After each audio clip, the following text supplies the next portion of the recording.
Yo quiero invitarle a buscar en sus Biblias, para así tener una breve meditación, el capítulo número 2. ¿En la Biblia? Capítulo número 2 de la carta a los Filipenses. Filipenses, capítulo número 2.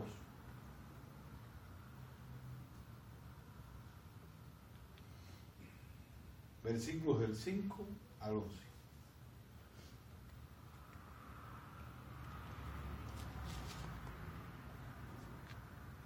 Dice la Escritura de esta manera: haya pues en vosotros este sentir que hubo también en Cristo Jesús, el cual, siendo en forma de Dios, no estimó el ser igual a Dios como cosa que aferrarse, sino que se despojó a sí mismo, tomando forma de siervo, hecho semejante a los hombres. Y estando en la condición de hombre, se humilló a sí mismo, haciéndose obediente hasta la muerte, y muerte de cruz. Por lo cual Dios también le exaltó hasta lo sumo, y le dio un nombre que es sobre todo nombre, para que en el nombre de Jesús se doble toda rodilla de lo que está en los cielos, y en la tierra, y debajo de la tierra. Y toda lengua confiese que Jesucristo es el Señor, para la gloria de Dios Padre. Vamos a orar, hermano. Señor, te damos gracias por tu palabra.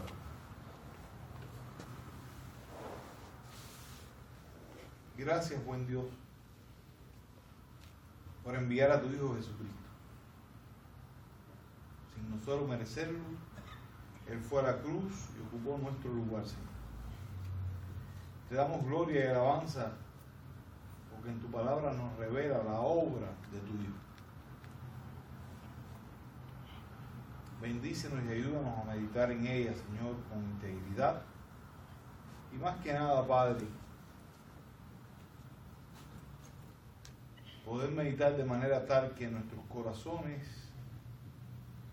se rindan a ti por completo. Oramos en el nombre de Jesucristo. Amén.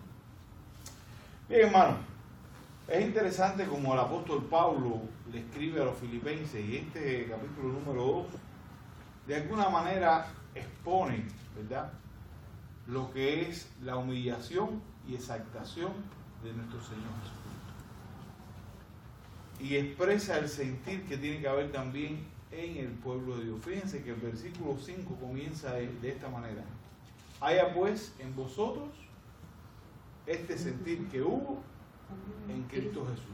Y comienza a dar cuál es el sentir de Cristo Jesús, ¿verdad? Dice que siendo en forma de Dios, no estimó el ser igual a Dios como cosa a que aferrarse, sino que ¿qué hizo? Se despojó de sí mismo.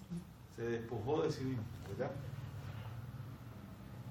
Y tomó forma de siervo y hecho semejante a los hombres. El Dios todopoderoso, el Dios trascendente, el Dios creador, el Rey de reyes y Señor de señores, se humilló y llegó hasta la misma condición de hombre.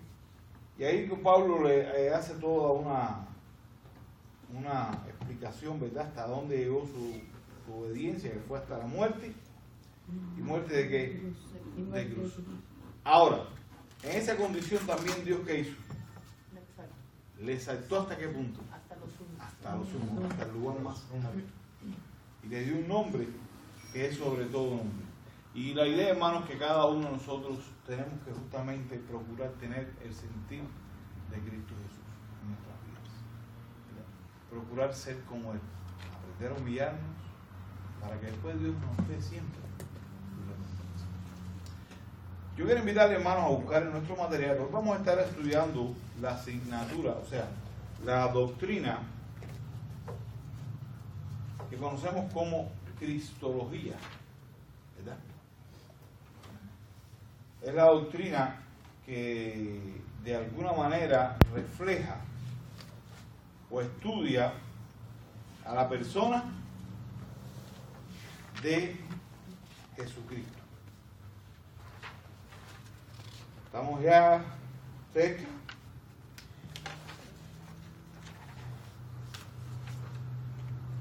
Página 31. ¿Están allá?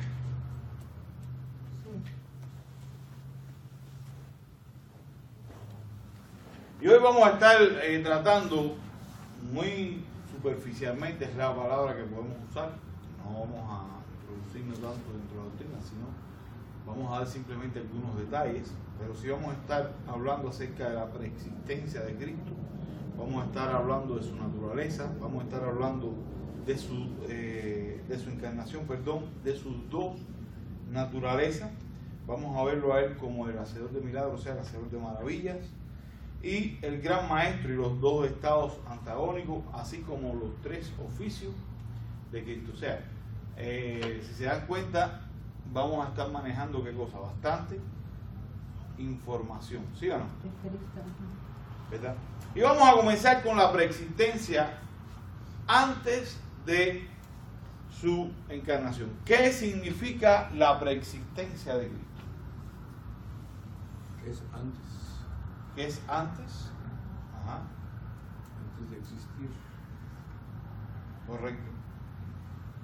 Es antes de justamente nacer, ¿verdad? Antes de él hacerse hombre, ya él existía, ¿verdad? Existió antes de su nacimiento, o sea, antes de la creación de todas las cosas. ¿Es importante esta doctrina de la preexistencia? Claro que sí. Si Cristo llegó a existir en su nacimiento, entonces no existe una Trinidad eterna. Esto es lo que de alguna manera marca su importancia. Si Cristo no llegó a existir antes de su nacimiento, entonces no existe la Trinidad. Entonces tenemos una fe un poco equivocada, ¿verdad? Si Él realmente no es preexistencia. También no es Dios. Negar la preexistencia de Jesucristo es negar ¿qué cosa? Que Él es Dios. Y por ende también es decir que Jesucristo fuera un mentiroso, porque Él mismo se atribuyó su preexistencia. Y vamos a ver las evidencias para poder sostener que Él es preexistente. En primer lugar, vamos a ver en su Biblia Juan capítulo 3, versículos 13. Y de alguna manera este texto nos va a estar hablando de su origen celestial. Jesucristo tiene un origen celestial. Juan 13:3.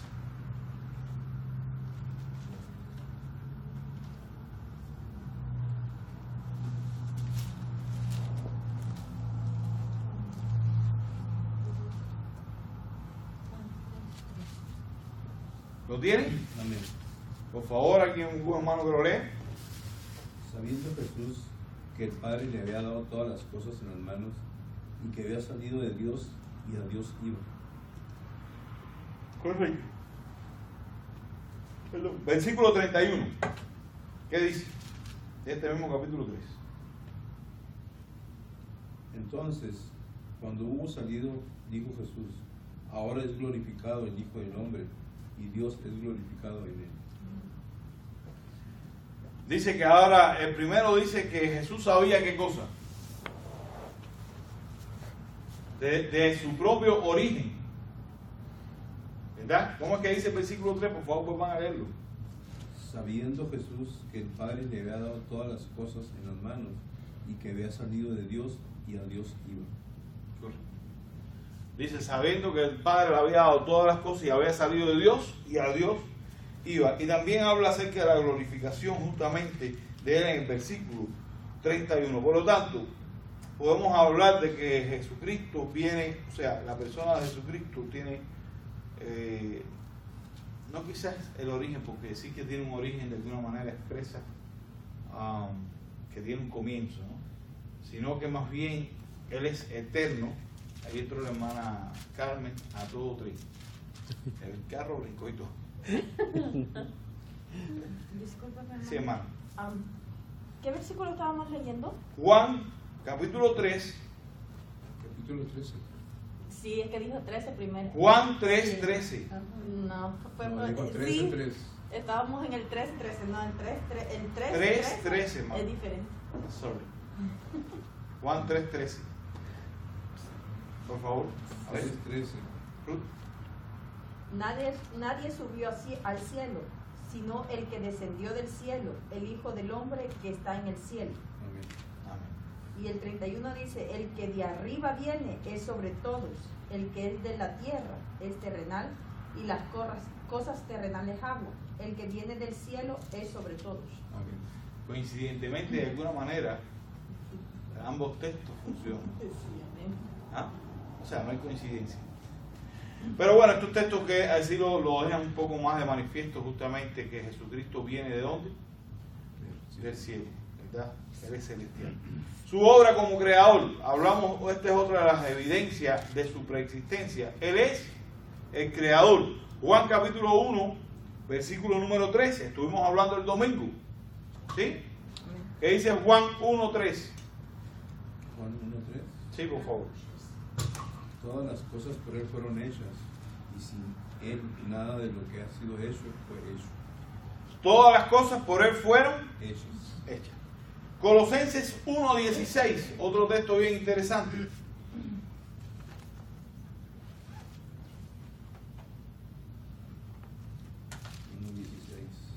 Ajá. Porque en Él fueron creadas todas las cosas, las que hay en los cielos y las que hay en la tierra, visibles e invisibles, sean tronos, sean dominios, sean principados, sean potestades, todo fue creado por medio de Él y para Él. Y Hebreo, ¿qué dice Hebreo? Capítulo 1, versículo 2. En estos postreros días nos ha hablado por el Hijo, a quien constituyó heredero de todo y por quien asimismo hizo el universo. O sea, acá estos tres textos que nos muestran de manera clara de quién es Jesucristo. El creador, ¿verdad? De todas las cosas. Esto es una evidencia bíblica de su preexistencia. Él es el creador de todo lo que existe. Su relación con Dios.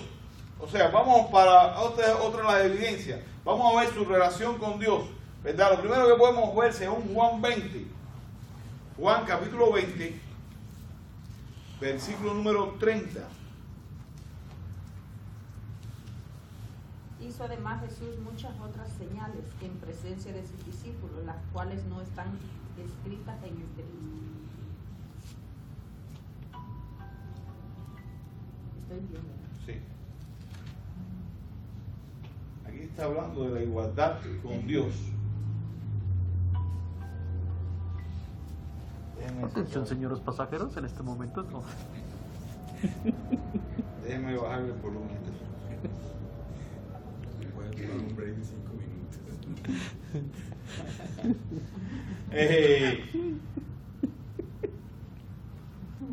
Habla acerca de la igualdad con Dios. Déjenme ver, porque aquí está pasando algo respecto a este tema.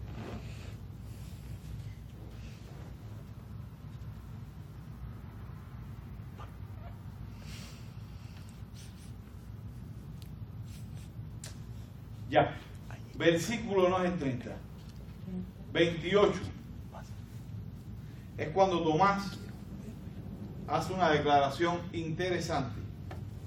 La declaración, ¿cuál es? Le dice, versículo 28. Entonces Tomás respondió y le dijo, Señor mío y Dios mío. Tomás hace una declaración interesante. Le dice, Señor mío y Dios mío. Lo ponen que en igualdad de condición. Hay algo interesante.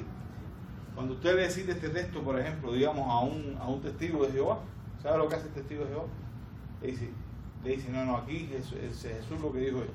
Señor mío y Dios mío. O sea, hace una diferencia. Dice que dijo Señor mío a Jesucristo y Dios mío a Dios. Una barbaridad ahí que ni ellos mismos se lo pueden creer, pero bueno, es la manera que lo expresan. O sea, de alguna manera se vio la igualdad con Dios. La misma gloria de Dios, Juan 17:5.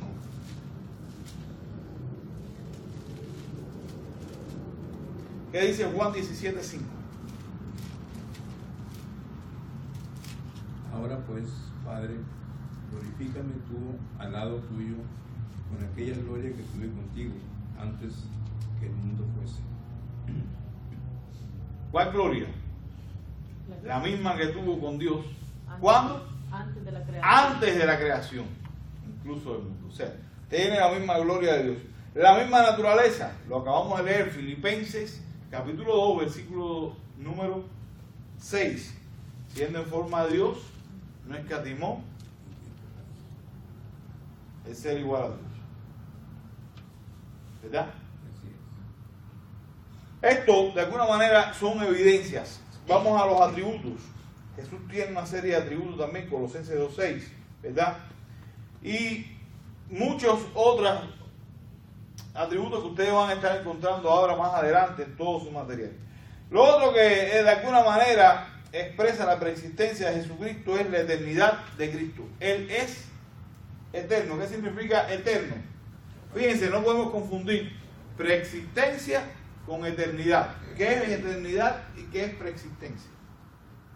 ¿Pueden ver una diferencia en eternidad y preexistencia? Preexistente es antes. Antes de su encarnación. Eterno es sin principio ni fin. Y fin. ¿Comprenden? Entonces Jesucristo es eterno. ¿Qué significa esto? Que siempre existió. ¿Es importante?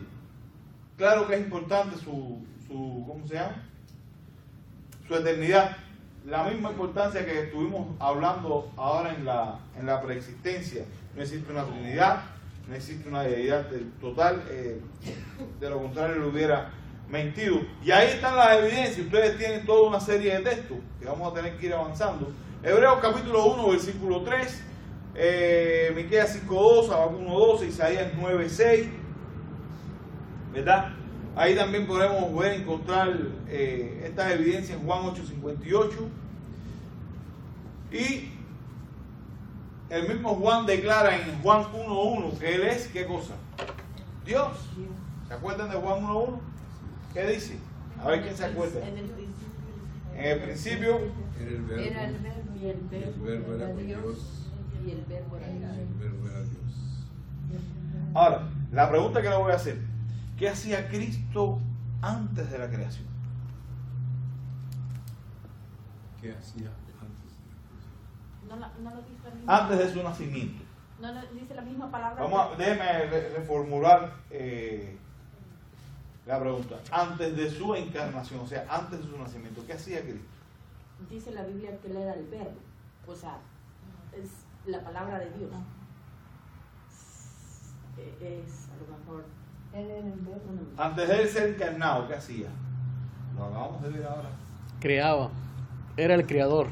Creador. Era Dios. Fue el que creó todas las cosas por medio de su palabra. Vamos a ayudar a Ruth. El verbo. El verbo. Sí, el verbo. Él era su palabra. Entonces, como creador, él participó en todas las cosas. O sea, él es el creador de todas las cosas. Ya acabamos de ver esto. ¿Cuál es el propósito de que Jesucristo haya obrado en toda la creación?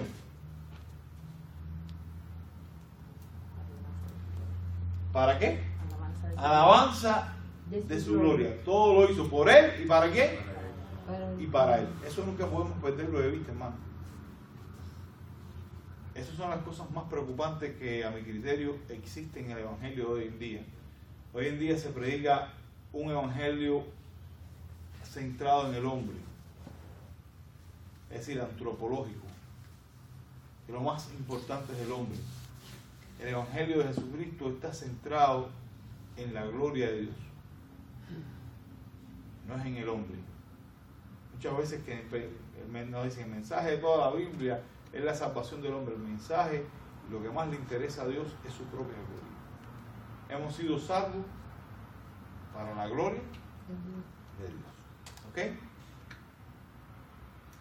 Entonces,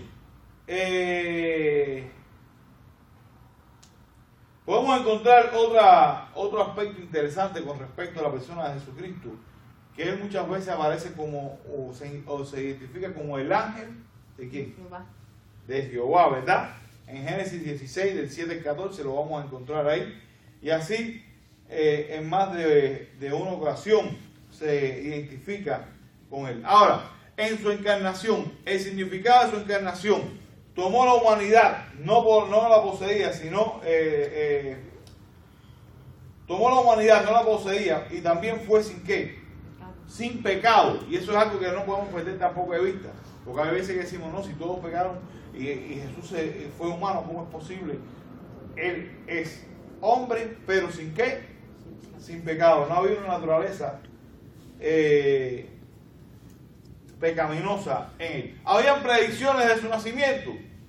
Claro que sí. Isaías 9:6 habla de esto, 7:14 también, ¿verdad? Su nacimiento virginal, ahí también está expresado, ¿verdad? ¿Cuál fue el medio de su encarnación? Estaba expresado que iba a nacer de qué? De una virgen, pero la Biblia también nos cuenta las genealogías, ¿verdad?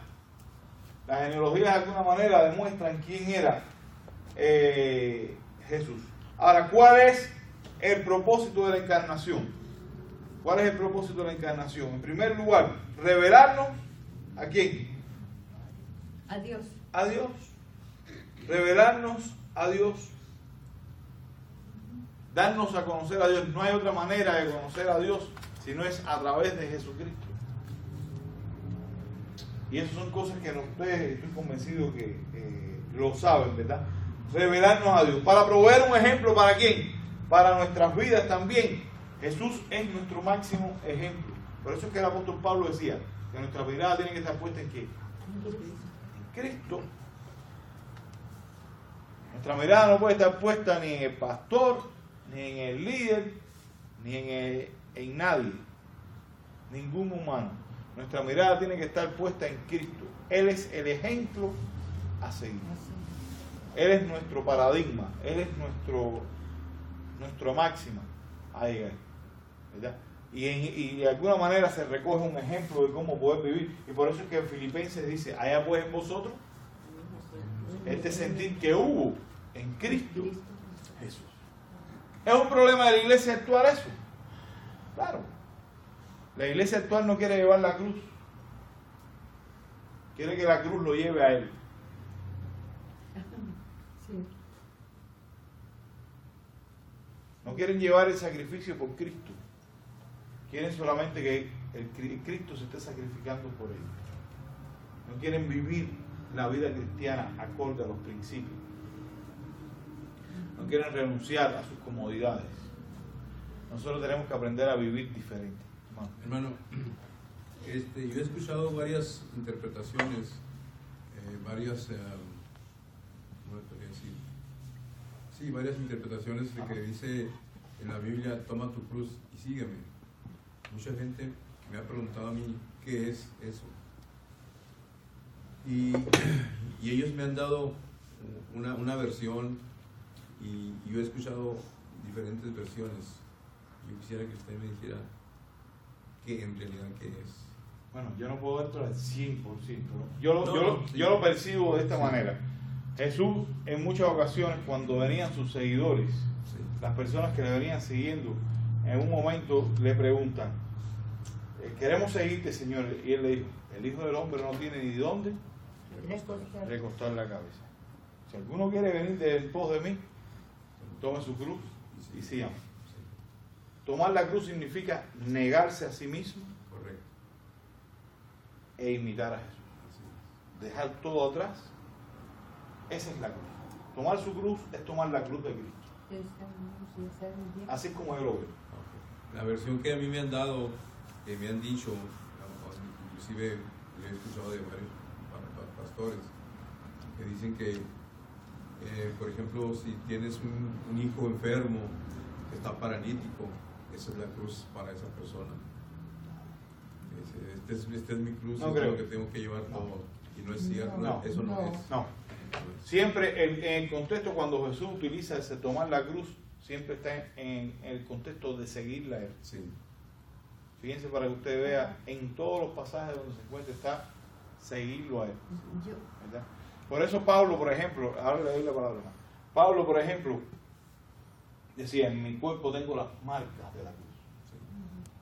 O sea, en mi cuerpo tengo las marcas de estar siguiendo a Jesús. He sido azotado, he sido apedreado, he sido dejado por muerto, por seguir a Jesús. Eso es tomar la cruz. Sin importar, es renunciar al yo, dejar que Él ocupe el centro del trono. Hermano. Sí, yo pienso que cuando Jesús dice ahí que tomó mi cruz, es que debemos aprender de Él y saber discernir y hacer el bien en vez de hacer el mal. Saber dónde estamos. Correcto, pero aún lo más importante de tomar la cruz es lo siguiente: no tener en cuenta cuáles son las consecuencias Sí. por seguir a Jesús. Porque cuando seguimos a Jesús, en realidad, a veces tenemos miedo. No, seguir a Jesús implica, esto se lo voy a decir con toda honestidad, seguir a Jesús implica que va a ser rechazado. Sí. Seguir a Jesús significa que usted va a ser vituperiado por este mundo. Seguir a Jesús significa que usted puede llegar a ser perseguido. Seguir a Jesús significa que usted puede llegar a ser asesinado por él. Esto no puede matar a uno. Eso es una de las cosas que yo tenía en mi pensamiento. Sí, porque yo veía a mis amigos que ni católicos, ni cristianos, ni nada, y les iba muy bien. Tenían buen trabajo, tenían buenos carros, y dice yo, bueno, y yo que no soy creyente, sino que mi familia está orando por mí, me está yendo mal, porque ahora si me hago cristiano me va a ir peor. Ese era mi pensamiento. Pero llegó un hermano y me habló y me dijo, no te vengo a lavar el cerebro, ni te vengo a convencer, ni te vengo a poner una pistola. Pero si te pones a leer la Biblia, el Evangelio de Juan, dice, te vas a encontrar la verdad. Y poco a poco fui leyendo, aprendiendo, conociendo, y mi esposa duró 12 años orando por mí, hasta que llegó el momento y hasta aquí llegué aquí. Amén. Rescatado. Qué bueno saber eso, ¿verdad? Otro de los propósitos, hermano, de Jesús fue justamente proveer el sacrificio, ¿verdad?, efectivo por el pecado. En Hebreos capítulo 10 se habla acerca de esto. Hebreos capítulo número 10 se habla acerca de esto. Cumplir con su pacto davídico, ¿verdad? Destruir las obras de Satanás. Nosotros poder tener un sumo sacerdote. Todas estas cosas están enmarcadas dentro del propósito de la encarnación de Jesús. Y más que nada, ser obediente al Padre. Uno de los propósitos es ser obediente y darle la gloria al Padre. La persona de Cristo encarnado tiene dos naturalezas. Aquí esto es bien interesante. Podemos hablar de qué? De la deidad de Cristo. Cristo, nunca pierdan esto de vista. Cristo tiene una doble naturaleza y es 100% Dios y 100% hombre. La Biblia sí lo enseña. Posee todos los atributos dentro de su encarnación, ¿verdad? De Dios, pero también posee, o sea, hace las obras que solo Dios puede hacer. Por ejemplo, perdonó pecados, ¿sí? Ya estuvimos hablando de los atributos: eterno, omnipresente, omnipotente, omnisciente, y ahí ustedes tienen todo, cada uno de los textos que tienen en material, ¿verdad? Pero también vamos a ver sus obras. ¿Qué hizo? Perdonó. Es el dador de vida. Resucitó. Él es el que va a traer el juicio. ¿A quién le pertenece esto?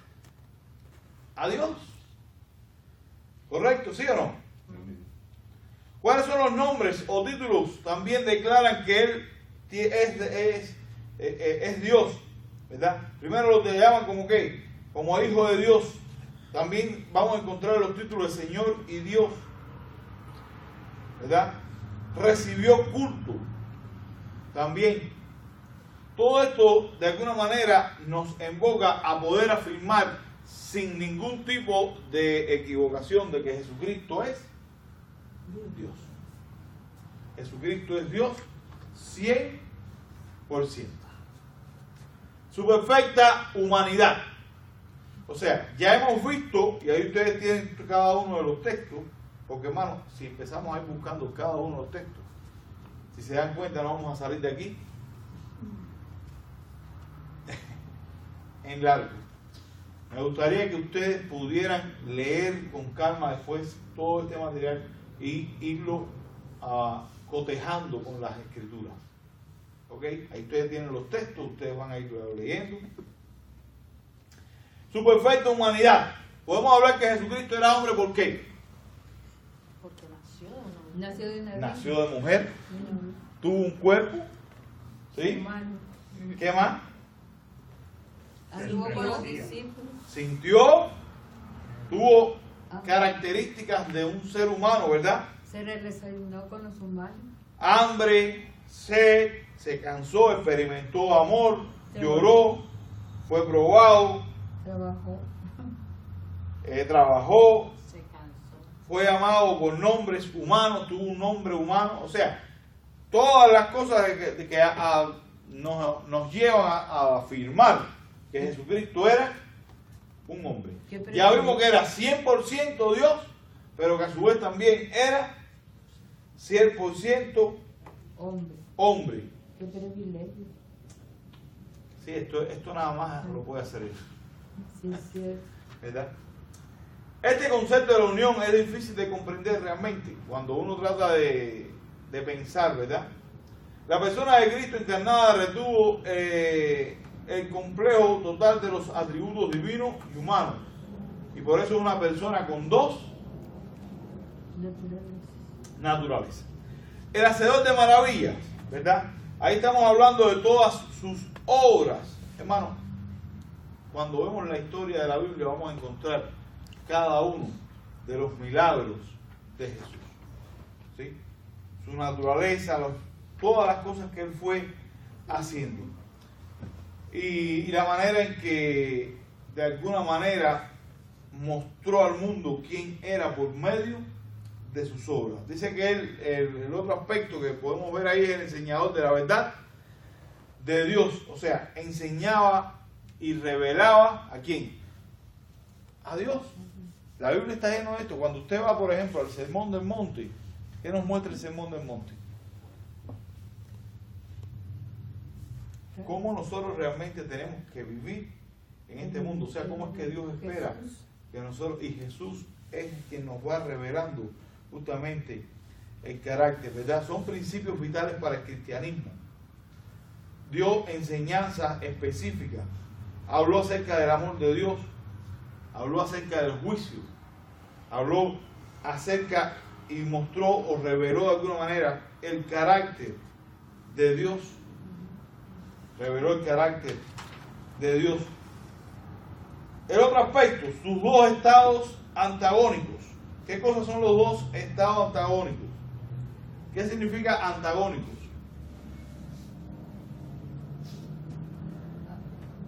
Antagonismo, ¿qué significa? Como que no ligan. Digamos que puede ser el aceite y el vinagre. El aceite y el agua. El aceite y el agua. El agua, ajá. El vinagre sería como aceite. El aceite y el agua. Pero sé que el agua no se puede mezclar con el aceite. Okay. Bueno, en Cuba le decimos el aceite y el vinagre. Ah, Bueno, el aceite y el agua. Okay. El aceite y el agua no logran mezclarse, son de alguna manera antagónicos, ¿verdad? Y de alguna manera en Jesucristo estaban estos dos estados que son antagónicos. Y luego nosotros entendemos como la humillación y la exaltación. Su humillación. ¿Alguien me puede hablar cuándo comienza Jesucristo su humillación? Al momento de nacer. En el momento que es de nacer. En el momento que decide engendrar. Estar ahí. ¿Por qué? ¿Por qué ustedes consideran que ahí comenzó su humillación? Déjenme saber. Porque es cuando se hizo hombre, cuando se hizo criatura de su creación. Se hizo hombre, se igualó a los hombres. A los hombres. Tomó la misma condición de un hombre, pero aún más. Cuando usted mira, es despojándose. De su naturaleza. No, su naturaleza nunca se despojó, pero despojándose de su condición de rey para hacerse siervo, Siervo. para hacerse un servidor, ¿verdad? Y ahí, en ese momento, cuando él decide, la palabra es esta, hermano, autolimitarse. A Cristo nadie lo limitó. Él decidió por sí mismo, de acuerdo con el Dios Padre y Dios Espíritu Santo, autolimitarse, ¿ok? ¿Y qué sucede ahí en su humillación? Se sometió a las leyes de nacimiento de una raza pecadora, ¿verdad? Se acomodó a las leyes naturales, vivía como un siervo, tuvo que sufrir, Las consecuencias del pecado. tuvo que sufrir, incluso tuvo que ¿qué? Morir. Que morir. Y es justamente en su muerte, ¿verdad?, donde de alguna manera culmina, ¿qué cosa? Su humillación. Su humillación. ¿Para qué? Para luego pasar ¿a dónde? A ser exaltado. A la exaltación. ¿Dónde comienza la exaltación? La resucitación. En la resurrección. En el momento que Jesús resucita, ahí es que comienza, ¿verdad?, justamente la exaltación de Cristo. Nos muestra un nuevo cuerpo, un nuevo prototipo de cuerpo. Recuerden cuál era el cuerpo de Cristo. Y después viene hablando acerca de su ascensión. Es la otra parte de su exaltación. Y cuando Él asciende, ¿qué sucede? ¿Qué pasa cuando asciende? Se sienta a la diestra del Padre y gobierna desde ahí con toda autoridad y poder. Yo tengo una pregunta, hermano. Hasta 2. Como dice aquí, ¿verdad? Que él ya tomó cuerpo eterno. Correcto. Basado en la Biblia, nosotros vemos que en varias ocasiones sus apóstoles no lo reconocieron a él. Por ejemplo, en el camino a Maús, El camino no lo de Maús. reconocieron. hasta Iba él con se ellos reconoció. conversando, Ajá. que es interesante. Creo que hay otras partes que él no se da a conocer. No sé si es física, o sea, que él no... ¿cómo le podría decir? ¿No quiso que lo conocieran? O sea, ajá, como que, por ejemplo, uno puede ir a hablar, uno va vestido de algo y no puede ir hablando con una persona y tal vez la persona ni cuenta se da que es uno, ¿no? O sea, mi pregunta es, él probablemente resucitó con el mismo físico de cuerpo que estaba al principio. Yo pienso que sí. Yo personalmente pienso que sí. Sí, porque santificó. Pero su condición de ser Dios simplemente puede ser cegar. No es la palabra de cegar, sino de no permitirle reconocer. De acuerdo a uno, ¿va? Pero Tal vez sí. para probar la fe. Ahora, de los no con estamos hablando de apariencia. de apariencia, sí. ¿Ok? No es el mismo cuerpo. Es un cuerpo ahora Glorificado. glorificado. El hermano Isaí me iba a hacer una pregunta. Sí, no, respecto a lo que estaba diciendo mi esposa es cierto. Tendría que haber sido la misma apariencia para cuando fue Tomás que dudó, que no Correcto. creía, y que se le acercó a Tomás y le dijo. No, y después Tendría que haber incluso sido- el resto de los discípulos se relacionan con También él. lo reconocieron. Las mujeres lo reconocieron. Tendría que haber sido, sino que como dijo mi esposa después, porque las tal mujeres vez no en el camino, si se les apareció de esa manera, era para probar su fe, para probar. Yo creo que detrás de todo eso, o sea, de hecho, hay algo más, ¿verdad? Sí, porque si por ejemplo él se aparece con otro, por ejemplo, si él resucita con otro cuerpo, ¿cómo le van a reconocer que él era la misma persona que estuvo? No, y ahí se genera un conflicto grandísimo, Exactamente. porque puedes decir, no, yo soy Jesús el que se murió en la cruz, Exactamente. pero tú dices, pero no te pareces a él físicamente. Yeah. Esto es una Exactamente. estafa que me estás haciendo. Tiene que haber sido la misma Tiene que haber apariencia. sido la misma persona. Ahora, en un cuerpo ya glorificado. Algo perfecto. Un cuerpo que se puede ver, que se puede palpar, porque si ustedes recuerdan, ¿verdad? en el relato bíblico habla de que Jesús, ¿qué hizo? Comió con ellos. Sí. Y le dijo a Tomás, ¿qué le dijo? Te toca aquí. O sea, era algo que podía físicamente, ¿verdad? Poder palpar. Pero yo pienso que como ya era glorificado, ya estaba el cuerpo glorificado, a pesar de que era todo, tenía todo. Es un cuerpo glorificado. Sí. Vamos a decir que es un cuerpo Adentro. especial, que yo no puedo, Ajá. yo no Pero- puedo decir cómo es, pero al de qué estar- está compuesto, pero a ver, hermano. Sí. Pero al estar glorificado tenía ya ve que tenía toda la presencia de Dios, porque Él era Dios. Entonces las personas que no estaban como Él, es posible que no podían tener esos ojos para poderlo ver. No sé, ¿por qué no lo pudieron ver? Él no quiso revelarse en ese momento. Eso nos puede dar una enseñanza a nosotros de cómo será nuestro cuerpo glorificado. Correcto, también. no, así será nuestro cuerpo. Porque la Biblia dice que Porque comeremos con él en el reino de los cielos. Correcto. Y de la misma manera que Él resucitó, nosotros también resucitaremos y tendremos un cuerpo glorificado juntamente con Él. Entonces, lo que me llama la atención es, por ejemplo, déjenme decirle, él era la parte, hablamos de que el cuerpo qué condiciones tenía, se podía tocar, comía, sin embargo podía atravesar paredes. Porque dicen que estaban en aquel aposento y él, como que apareció ahí, atravesó aquellas paredes y dijo, ¿y cómo es posible? Algo físico se apareciera. Esto nosotros no podemos explicarlo, un día lo vamos a hacer, no lo vamos, fíjense, un día hermano, no lo vamos a necesitar ni explicar, lo vamos a experimentar. Y esa es nuestra esperanza, vamos a experimentarlo. Es lo más importante. Y ahí entonces, hermano, estábamos hablando de que ahí está su exaltación, que culmina justamente con la ascensión, ¿verdad?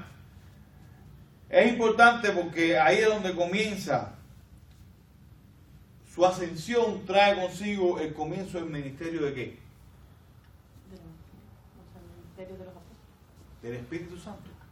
El Espíritu Santo viene sobre justamente los apóstoles. Pero es tan importante también su ascensión, ¿por qué? Porque ahora Él está sentado en el trono y ¿qué hace?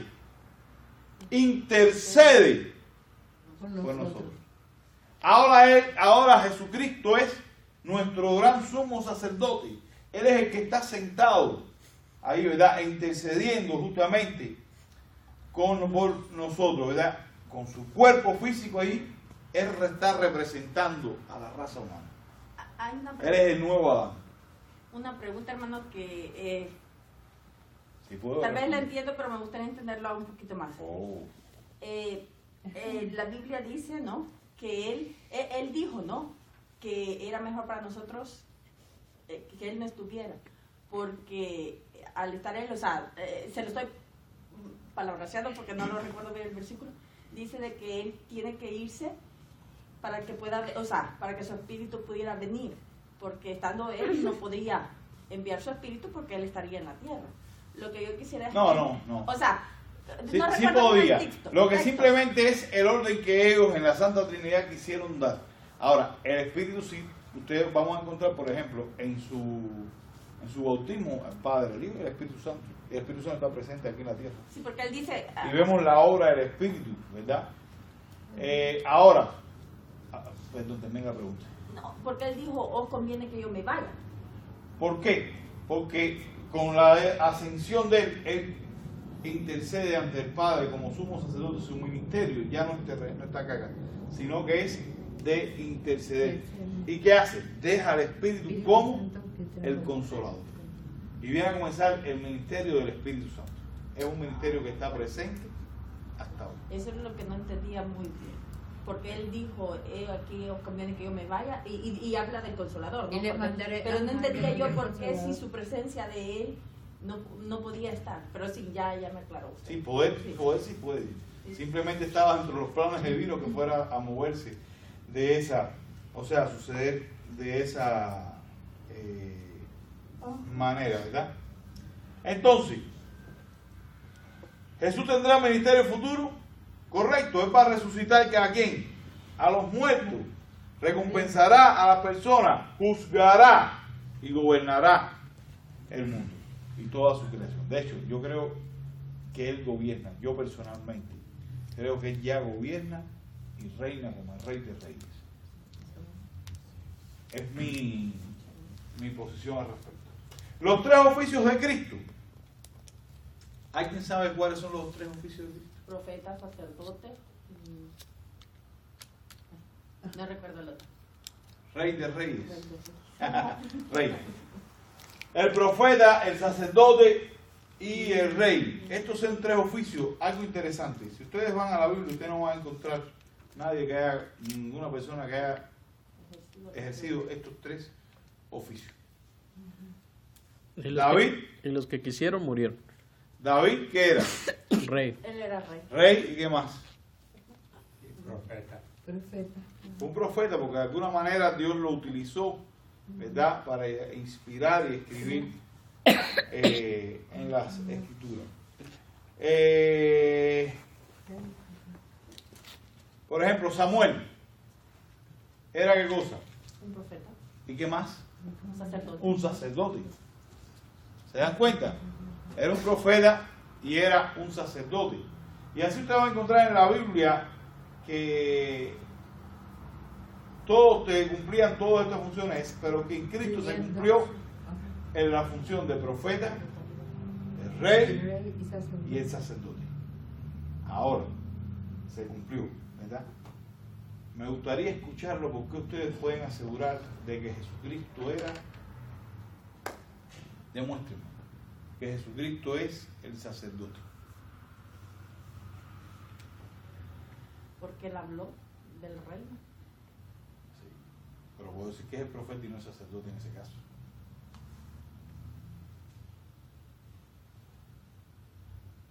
No, profeta, porque Una de las funciones de un sacerdote, ¿cuál es? Mediar. ¿Sí o no? ¿Sí? Juan 17, ¿qué nos habla? ¿No se acuerdan? Es lo que se conoce como la oración sacerdotal. Yo cito mucho. Yo cito mucho. La oración sacerdotal. Pero si ustedes van a la carta a los Hebreos, dice que tenemos un sumo sacerdote que está sentado. Pero si ustedes van al sacrificio de Cristo, Él tanto fue el sacrificio, porque a Él no lo sacrificaron, Él se entregó a sí mismo en sacrificio. A mí nadie me quita la vida, yo la doy. Yo la doy y la tomo. ¿Correcto? Ahí está ejerciendo, en la cruz Él estaba ejerciendo su oficio sacerdotal. ¿El de profeta? ¿Cómo ustedes me pueden hablar del oficio de profeta? Estoy apelando a su mente. Reveló el plan de Dios Redentor. Da a conocer al Padre. Es quien revela, ¿verdad? Trae un mensaje de parte de Dios. Es quien revela a la persona de Dios. Da a conocer a Dios y todo y su carácter. Pero aún más, casi nunca ustedes lo van a encontrar. Déjenme explicarle un poco para podernos ubicar. Para poderlo ubicar. Cuando ustedes van a la mujer samaritana, Juan capítulo número 4. Vamos a ver. Juan capítulo número 4. Donde él tiene una conversación con la mujer samaritana.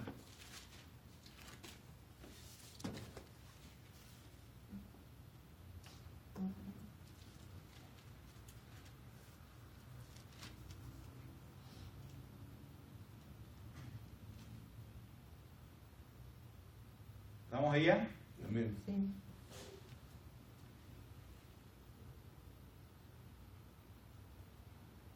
¿En el 7? ¿4, 7? 4. De la mujer. De Un diálogo bien rápido. El número 7. No. 4, 7. Dame de beber. Cuando ustedes van a los versículos 21 en adelante, dice: Jesús le dijo, mujer, créeme que ahora viene, la hora viene cuando ni en este monte ni en el de Jerusalén adoraréis al Padre.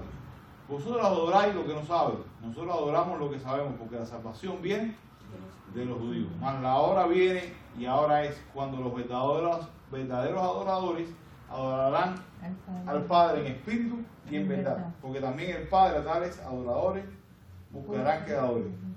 Dios es espíritu, y los que adoran en espíritu y en verdad es necesario que la adoren. Y la mujer dijo: sé que ha de venir el Mesías, llamado el Cristo. Cuando Él venga, nos declarará todas las cosas. Y Jesús le dijo: yo soy el que habla contigo. Miren, ¿con quién estaba hablando aquí Jesús? Con una samaritana. Con una samaritana. Y hay que entender un poco el contexto de la esperanza mesiánica de los samaritanos. Los samaritanos estaban esperando a un profeta. El Mesías iba a ser el profeta. Tenían la esperanza de el profeta. ¿Por qué el profeta? Esto para podernos ubicar en el contexto histórico. No podían, basado justamente en Deuteronomio capítulo 18, versículo 18. 18, Deuteronomio 18, habla que vendrá un profeta como Moisés. Ellos agarraban a partir de ese texto, que es bien correcto, pero ellos no tenían la esperanza de un rey. ¿Por qué? Porque tenían problemas sociales entre samaritanos y judíos. Ellos no, el orgullo humano es tremendo. Y de alguna manera la política ejerce influencia sobre la fe que se profesa. Ellos no iban a aceptar que su rey fuera un ¿qué? Un judío, porque era alguien que se odiaba. Entonces esperaban más bien ¿a quién? A un profeta. Por eso es que habla de que cuando viniera el Mesías le iba a declarar todas las cosas. ¿Okay? Los judíos esperaban ¿a qué? Al Mesías. Al rey, el que iba a restablecer todo el orden, el que iba a tener este dominio. Entonces, ¿quién tenía la esperanza del sacerdocio? Había una triple, de alguna manera, esperanza. O sea, cada grupo le daba más prioridad o hacía énfasis, dígase según quienes fueran. Los samaritanos hacían más énfasis en el profeta. Los judíos más énfasis en el rey y en el profeta, en el sacerdote. ¿Quién? Les cuento.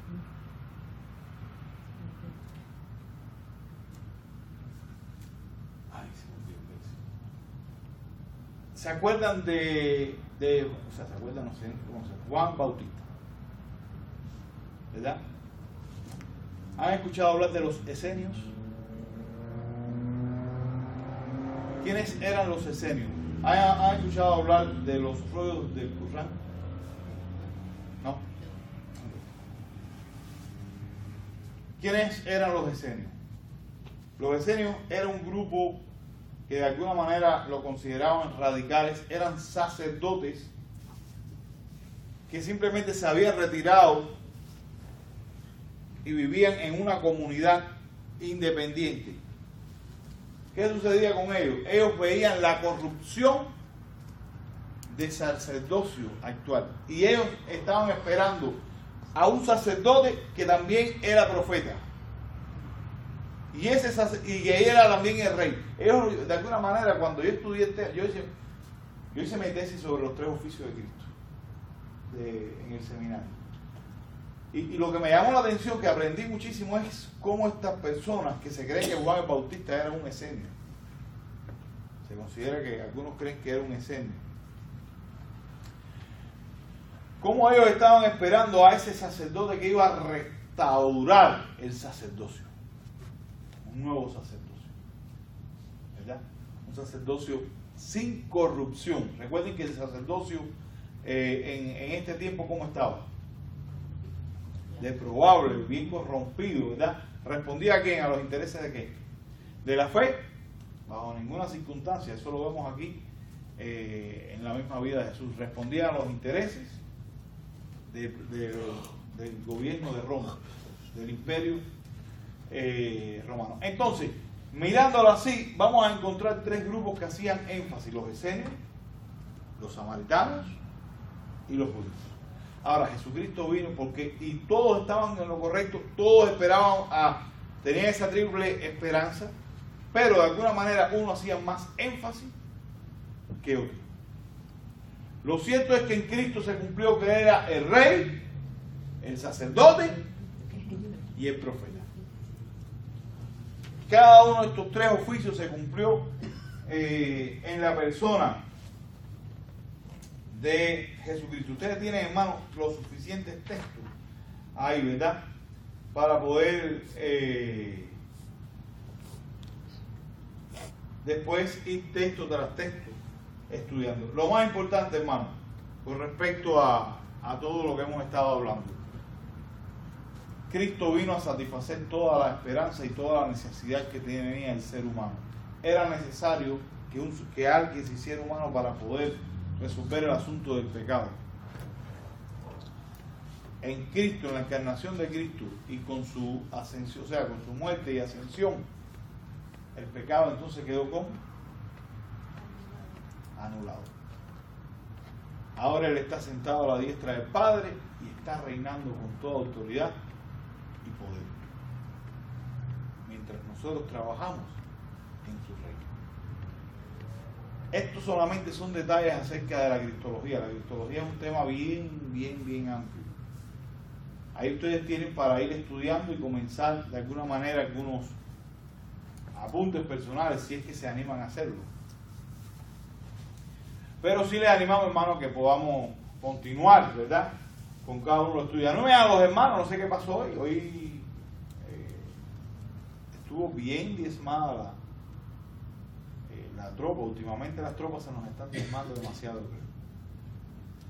Yo sé que los tiempos son difíciles con respecto a los trabajos, pero bueno, vamos a animar a nuestros hermanos en la fe. ¿Alguna duda, hermanos, que quieran preguntar acerca de la persona de Cristo?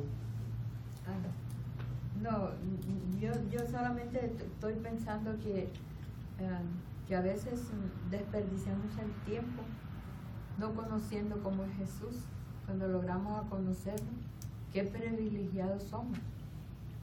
En realidad, si llegamos a conocer, imagínense dónde está Jesús. Nosotros no tenemos nada que hacer, sino seguirlo, como dice, seguirlo a Él.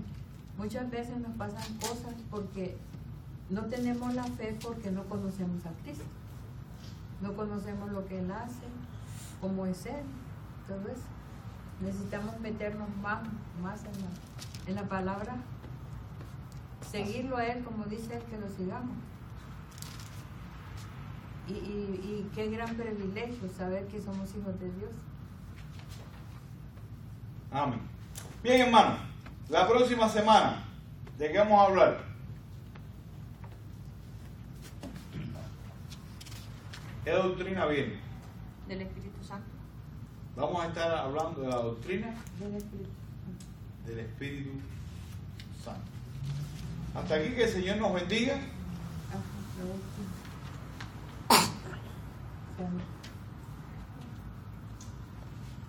Y nos ayude, ¿verdad?, a continuar adelante. Vamos a ponernos en pie para así concluir en oración. Número 6. Hermano Vela, nos despide en oración, por favor. Amén, hermano. Señor y Padre nuestro, te damos la honra y la gloria, Señor. Te damos gracias, Padre, porque nos has dado un día más de vida y salud, Señor. Un día de trabajo, Señor. Y un día, Padre, que venimos a aprender más de ti, Señor. Padre, venimos, Señor, con el fin de aprender, de glorificar tu santo nombre, Señor. De alabar tu nombre, Señor. Y decirte, Señor, lo mucho que te amamos, Señor. lo mucho que tú nos amas, Señor, a pesar de que somos, Señor, pecadores, Padre. Te pedimos, Padre, que nos perdones y nos sigas ayudando, Señor, en nuestro camino, Señor, y aprender más de ti. En lo personal, Señor, te doy gracias, Padre, por este líder, Señor, este pastor que ha puesto, Señor, para mí y para mi familia, Señor. Que tú lo bendigas, Señor, bendigas su hogar, Señor. Gracias por mis hermanos aquí presentes, Señor, que hemos estado aquí, Señor, aprendiendo más de ti, Señor. Gracias, Señor, bendice a cada uno de ellos, Señor. Bendice a mis hermanos que no pudieron estar aquí, Señor.